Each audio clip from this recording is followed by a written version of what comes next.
As Kim said earlier, we want to just say Merry Christmas. It's so good to be able to celebrate Christmas together, that you've chosen to celebrate Christmas here with us. And if this is your first time here with us, or it's your first time in a while, we are so glad that you're here with us. And I'll also note preemptively, I'm not the senior pastor here. My name is Justin Speak. I'm the high school pastor here.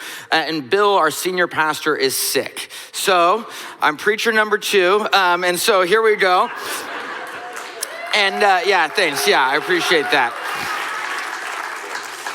So all I can do tonight, all I can do for us is to help us think about Christmas, to help us think about the incarnation of Jesus, to help us think about God coming down and taking on flesh and making his dwelling among us.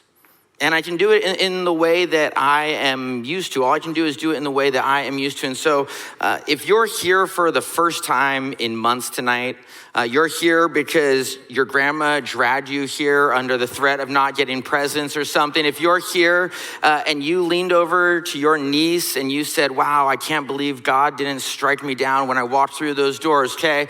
I'm really sorry if at some point tonight I make you uncomfortable, okay? I'm glad that you're here. I'm glad that you're with us. But at the same time, we get to think about something that is stunning. Tonight we get to think about a moment that is a stunning moment, this moment when God came down to earth to be with us. This moment where God chose to come down to be with us rather than to demand that we climb up to be with him. This moment where all our past failures and our present challenges and our future hope collided in Bethlehem, in Judea, in the form of a baby. And my guess is that for each and every one of us, for all of us, we've had the experience of seeing a baby enter this world, right? Maybe not literally with our eyes had the experience of seeing a baby enter this world, but we've seen what it's like. When a baby enters into this world, and because of this baby, everything changes, right? It's obvious for us when it's your baby, when it's our baby, the way that everything's changed. You've waited, 9 months for this little person. You've spent entire days thinking about what this little person is going to look like. You've spent anticipated for days what this little person is going to be like. And if you're a dad like me, right, you've waited at least a couple hours at the final moment trying to figure out, what am I even supposed to do in this moment, right? What am I supposed to do as we wait for the arrival of this child, for the arrival of this baby? And the minute you hold this child, the second you hold this child, you realize that everything has changed. My first thought when I held my son, when he was born, was, does he have 10 fingers and toes, right? My second thought was, do we have carbon monoxide detectors at our house, right? Because all of a sudden I went from being a 24-year-old who didn't have anything going on, right? Who just bleached his hair blonde because the world felt out of control and he needed something he can control. His teeth in here, his brighter in here too, yeah. So this is where I was, and then all of a sudden I'm someone's dad. I'm someone's dad, and everything in this moment has changed. Everything in it has changed. But it doesn't have to be your baby for you to realize it. Maybe you've had the opportunity to visit the hospital after your little niece was born, and you got to see your sister's face as she smiles at her child, and you realized in that moment that everything had changed. Maybe you've had the opportunity, you've brought food to your kid's house, right? To see your grandchild for the first time. And you got to watch your son rock his son to sleep. You got to watch your son check the monitor to see if his son was still breathing. And in that moment, you realized that everything had changed.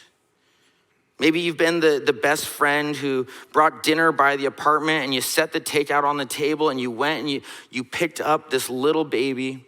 And as you held it in your arms, you looked it in the eyes, and you knew in that moment, your parents are never going out with me again, right? And you knew that everything had changed in that moment.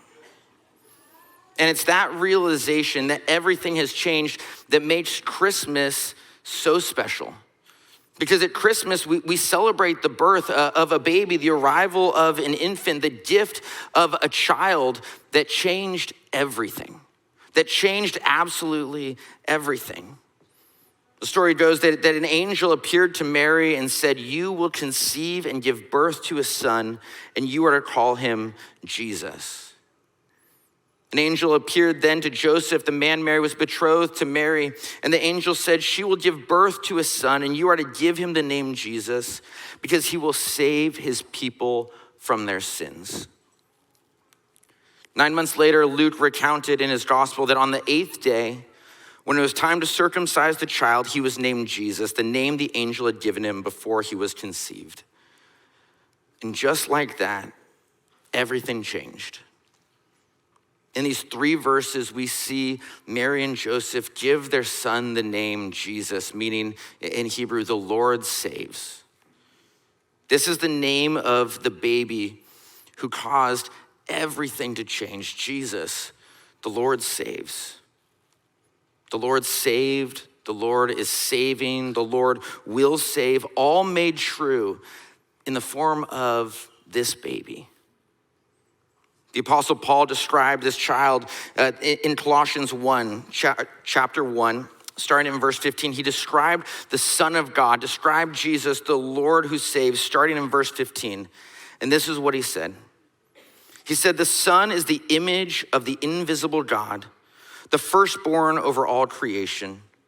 For in him all things were created, things in heaven and on earth, visible and invisible, whether thrones or powers or rulers or authorities.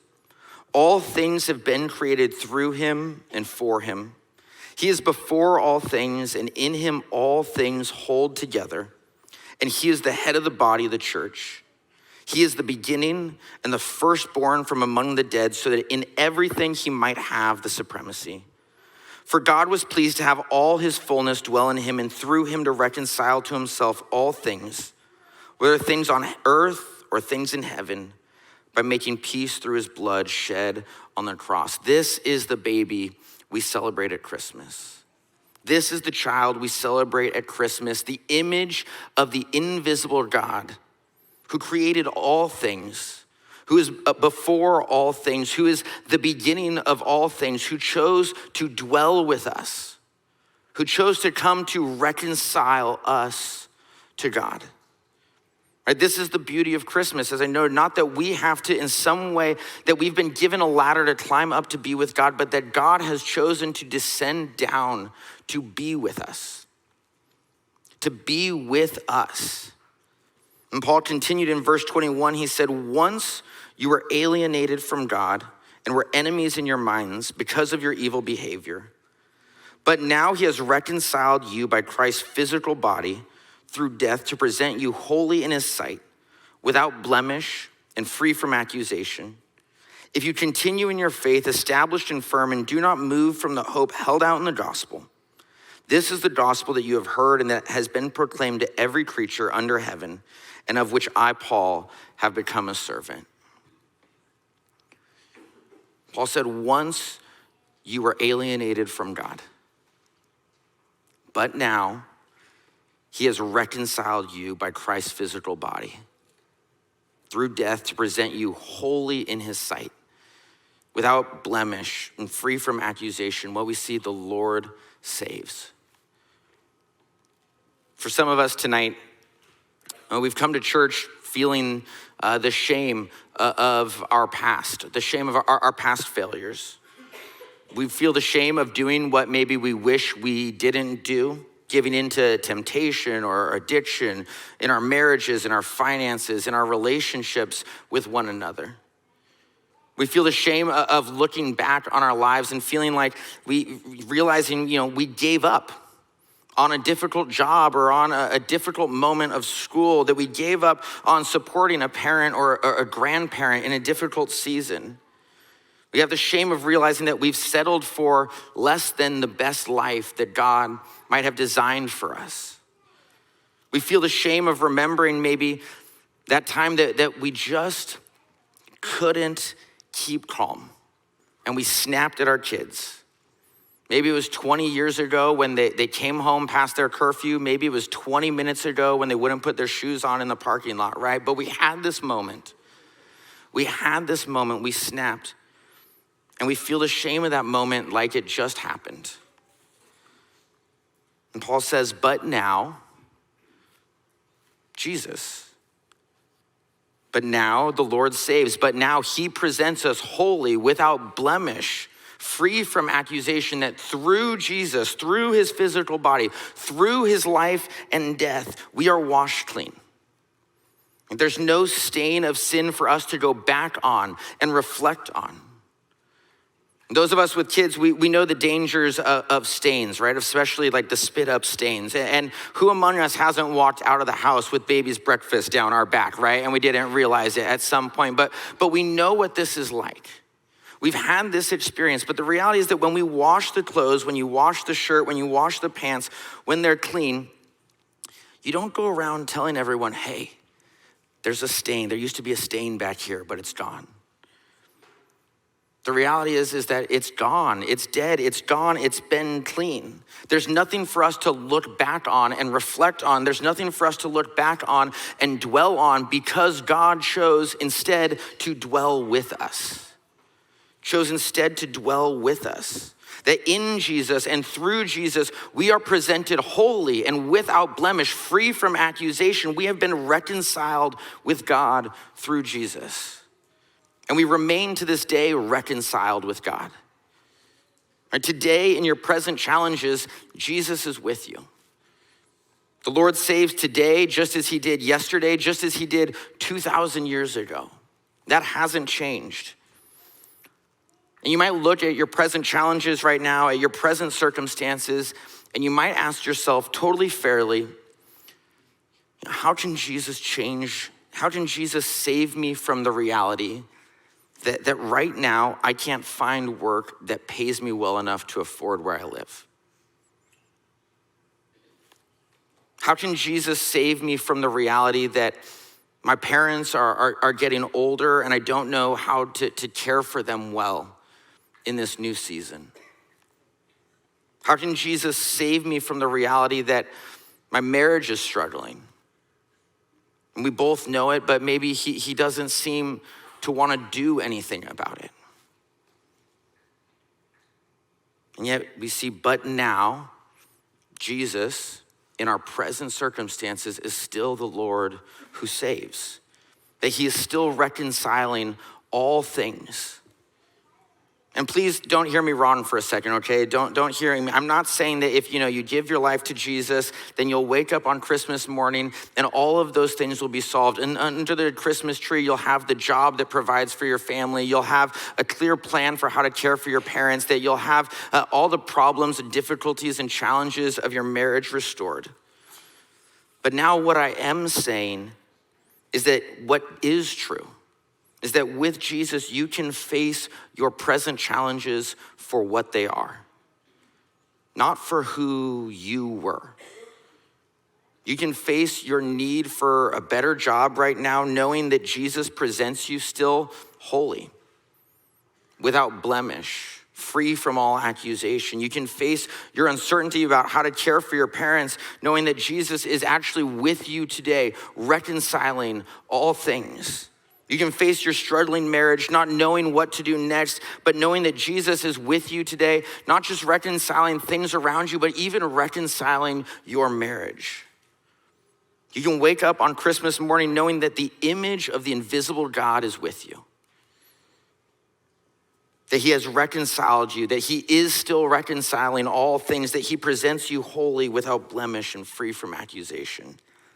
And it might not be your preferred future, right? It might not be the preferred picture of your life that you are hoping for right now. That might still be off in the distance somewhere, but here, right now, this Christmas, in the present, Jesus is at work with you.